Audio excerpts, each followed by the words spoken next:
മഴ ആയതുകൊണ്ട് തന്നെ മീനൊക്കെ കിട്ടാൻ വലിയ പാടാണ്. അപ്പോൾ നമുക്കിന്ന് കിട്ടിയത് വാത്തിക്കാറിൽ നിന്ന് നമ്മൾ ഇവിടെയൊക്കെ പറയുന്ന ഒരു ചെറിയ പരന്ന മീനാണ് കേട്ടോ. നല്ല കുമ്മായം പോലെ പുറത്തുള്ള ഒരു മീനുണ്ടല്ലോ അത്. അപ്പോൾ നമ്മളിത് വറുക്കാമെന്നാണ് വെച്ചെങ്കിലും ചെറിയ മീനായതുകൊണ്ട് തന്നെ മാംസം കുറവായിരിക്കും. അപ്പോഴാണ് മോനൊരു ഐഡിയ പറയുന്നത്, നമുക്ക് സാധാരണ നമ്മൾ കരിമീനൊക്കെ മേടിക്കുമ്പോൾ നമ്മുടെ ഷെഫ് പിള്ളയുടെ നേർവാണ വീട്ടിൽ ട്രൈ ചെയ്യാറുണ്ട് കേട്ടോ.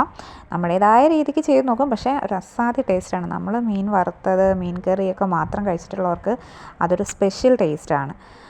അപ്പോൾ അങ്ങനെ ചെയ്യാമെന്ന് വിചാരിച്ചു. മീൻ ഫ്രൈ ചെയ്യണം. ഫസ്റ്റിലേ നമ്മൾ മുളക് പൊടിയും മഞ്ഞൾപ്പൊടിയൊക്കെ ഇട്ടു. അപ്പോഴാണ് കേട്ടോ കറണ്ട് പോയി. അതാണ് ഈ ഒരു വ്യത്യാസം. മുളക് പൊടി, മഞ്ഞൾപ്പൊടി, അതേപോലെ തന്നെ ഉപ്പ്, പിന്നെ കുറച്ച് പുളി പിഴിഞ്ഞും കൂടെ ഒഴിച്ചിട്ടുണ്ട്. അപ്പോൾ ഇതെല്ലാം കൂടെ വെച്ചൊരു 10-15 മിനിറ്റേ വെച്ചുള്ളൂ.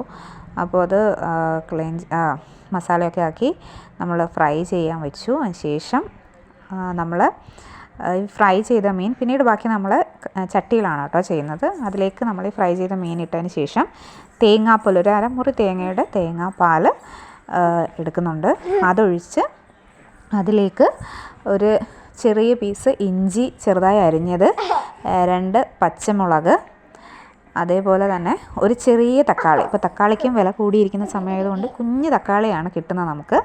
പിന്നെ അതും എല്ലാം കൂടെ ഇട്ട് കൊടുത്ത് നമ്മൾ തിളപ്പിച്ചൊന്ന് ചെറുതായിട്ടൊന്ന് വറ്റിച്ചെടുക്കണം. അപ്പോൾ നമുക്ക് നല്ല ടേസ്റ്റിൽ, സാധാരണ ഞാൻ ചെയ്തിട്ടുള്ളതെല്ലാം ഒറ്റ മീൻ വാഴ ഇലയിലൊക്കെ വെച്ചിട്ട് നമ്മുടെ ഷെഫ് പിള്ള വീഡിയോ ചെയ്യുന്ന അതേപോലെയാണ്. പക്ഷേ ഇതിപ്പോൾ മറ്റൊരു രീതിയിലൊന്ന് ട്രൈ ചെയ്ത് നോക്കിയാണ്. പക്ഷേ ഇറ്റ്സ് വെരി ടേസ്റ്റി. കഴിച്ചൊക്കെ അടിപൊളിയായിരുന്നു കേട്ടോ. നമുക്ക് ഏകദേശം അതൊരു ടേസ്റ്റ് കിട്ടും. പിന്നെ നമ്മൾ സാധാരണ ചെയ്യുമ്പോഴത്തേക്ക് മുളക് പൊടി കുറച്ചിട്ടിട്ട് നമ്മൾ കുരുമുളക് പൊടിയാണ് ഇടുന്നത്. ഇതിനകത്ത് പക്ഷേ മുളക് പൊടിയാണ് ഇട്ട് വറുത്തേക്കുന്നത്. ഓക്കെ, അപ്പോൾ ഇത്രയേ ഉള്ളൂ. സൂപ്പറാണ് കേട്ടോ സാധനം.